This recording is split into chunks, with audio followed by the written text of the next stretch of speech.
This Civic Media podcast is sponsored by UW Organ and Tissue Donation. Organ donations are desperately needed, and now is the right time to become an organ donor. Talk to your family. Get the dot. Save lives. Go to heroicdeed.com. This is your WMDX Daily News Roundup for Mad Radio 92.7 FM and 1580 AM in Madison.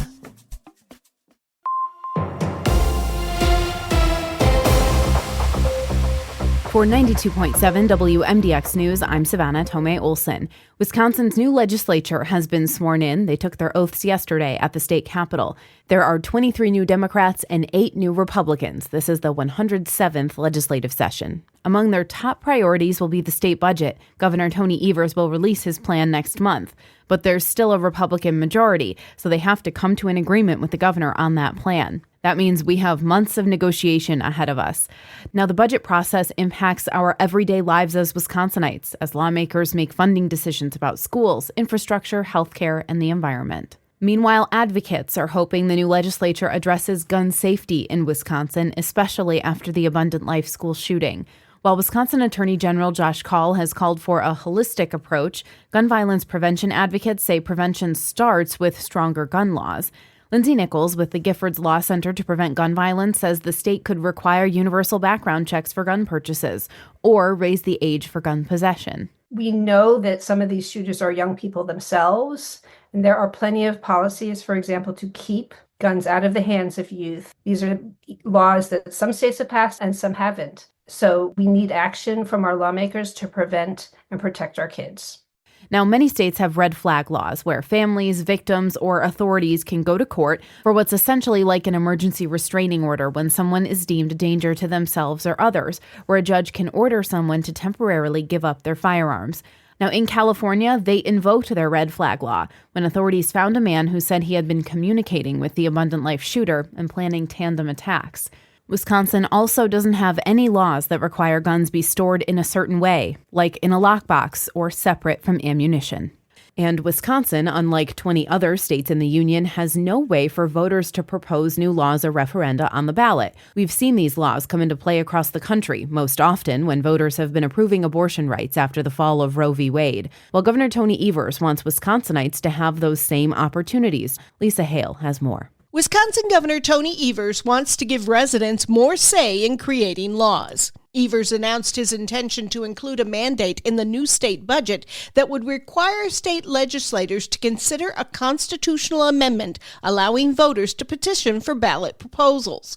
Residents would be able to petition to repeal existing state statutes or create new ones and would be able to place binding referenda on the ballot. It's no secret that since I took office, Republican legislators have repeatedly ignored the will of the people of Wisconsin, a majority of whom support proposals like restoring Roe and access to safe legal abortion, legalizing and taxing marijuana like we do alcohol, funding our public schools, and implementing common sense gun safety reform. Governor Evers proposed a similar plan back in 2022 after the overturning of Roe v. Wade temporarily triggered an abortion ban in the state. Now, Republicans already killed this proposal once, and they have the power to do it again. Senate Majority Leader Devin LeMahieu says any non-budgetary proposals included in the budget would be removed. It's official. We'll have a primary next month to narrow down the field of candidates for state superintendent. 3 people are running for the position, including current superintendent Jill Underly. Vying to unseat her are Jeff Wright, superintendent of the Sauk Prairie School District, and Brittany Kinzer, an education consultant in Milwaukee. Both Wright and Kinzer gathered the 2,000 signatures necessary to be on the ballot for the primary in February and submitted their paperwork to the Wisconsin Elections Commission. Wright has the endorsement of the largest teachers union in the state. It's very unusual for the teachers union and for administrators associations to take on an incumbent, but I think it's a real statement about the change that they feel is needed to make sure our schools are heading in the right direction. The state superintendent leads the Department of Public Instruction, which oversees Wisconsin's 2,200 public schools. The department has about 600 employees.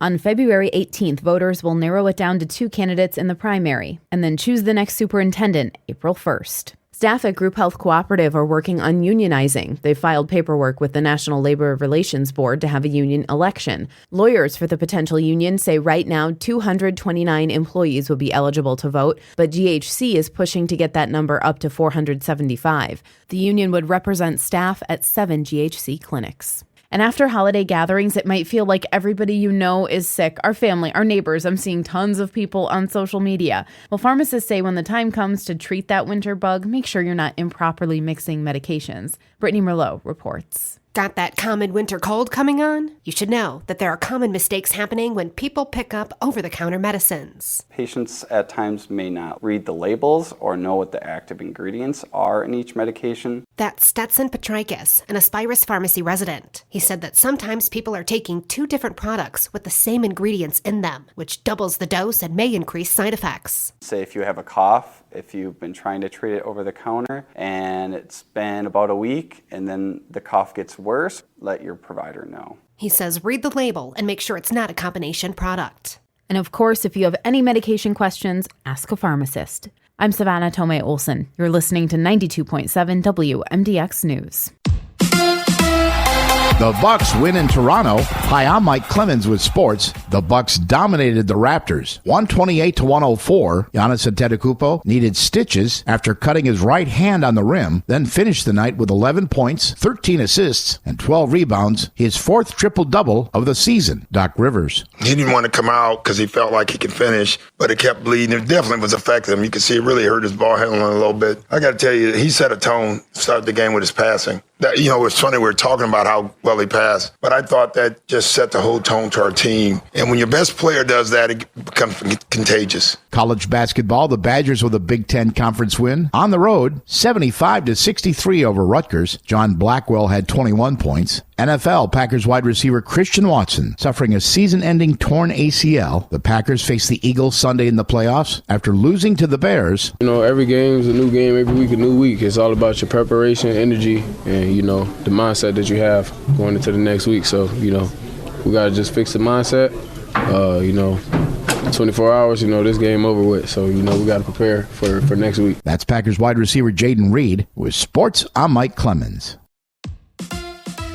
On your entertainment beat, I'm Pete Schwaba. The 2025 Golden Globes are in the books. The show honors the best of both TV and film from around the world. Nikki Glaser was the night's MC and got mostly favorable reviews and good laughs, like when she told Timothée Chalamet she loves his eyelashes on his upper lip. Some of the award winners include Jeremy Allen White, who won Best Actor in a Musical or Comedy for The Bear for the 2nd year in a row. Jean Smart took home the prize in the same category for Best Actress in Hacks. When it comes to film, the big winners were The Brutalist and Amelia Perez. Zoe Saldana nabbed the Best Supporting Actress for her role in Perez, and Adrian Brody was named Best Actor for The Brutalist. Demi Moore won Best Actress in a Musical or Comedy in The Substance, and it was Sebastian Stan who won Best Actor in the same category for his role in A Different Man. Award season is officially underway. Actor Craig T. Nelson belted out the national anthem before the Bears-Packers game on Sunday. The actor stars in Green and Gold, a film about a farmer who bets on the Green Bay Packers to save his Wisconsin farm, part of which was shot in Door County. The 80-year-old actor complimented the Packer fan base and called the opportunity of standing near the Packers logo at Lambeau Field an absolute thrill. Green and Gold hits theaters January 31st. Frontmen don't do humble, but today I was. Those are the words of U2 lead singer Bono, who received the Presidential Medal of Honor from President Joe Biden last weekend. Other recipients of the award went to Hillary Clinton, Irvin Magic Johnson, Bill Nye the Science Guy, Michael J. Fox, and conservationist Jane Goodall. Bono was the winner of 22 Grammy Awards in his career. The White House said he was selected for the Medal of Freedom due to his tireless work against HIV and poverty. There was a lion's roar atop the box office this past weekend. Mufasa took first place on the big screen with a haul of just under $24 million. The Lion King prequel edged out Sonic the Hedgehog 3 on the last weekend of 2024. Sonic, which was tops last weekend over Mufasa, brought in just over $21 million for a second place, but out-earned Mufasa over the traditional 3-day weekend. Both films are entering their 4th week of release and showing decent legs. Coming in 3rd place this past weekend was Focus Features' Nosferatu, a surprise hit that has pulled in about $70 million since its release on Christmas Day. The film is now at $100 million globally. Rounding out the top 5 were Moana 2 in 4th place with $12 million and about to pass $1 billion globally. Family. And in 5th place was Wicked with just over 10 million. The Bob Dylan biopic, A Complete Unknown, landed in 6th place for the second week in a row with just over 8 million big ones. Great assortment of flicks in the theaters right now to help you combat the cold. Check them out. For more showbiz fun, tune in to Nightlight with me, Pete Schwaba, weeknights from 6 to 8 p.m. on the Civic Media Radio Network. I'm meteorologist Mace Michaels. A mix of sun and clouds today and a high in the mid-20s. Partly cloudy tonight, lows 5 to 10 above.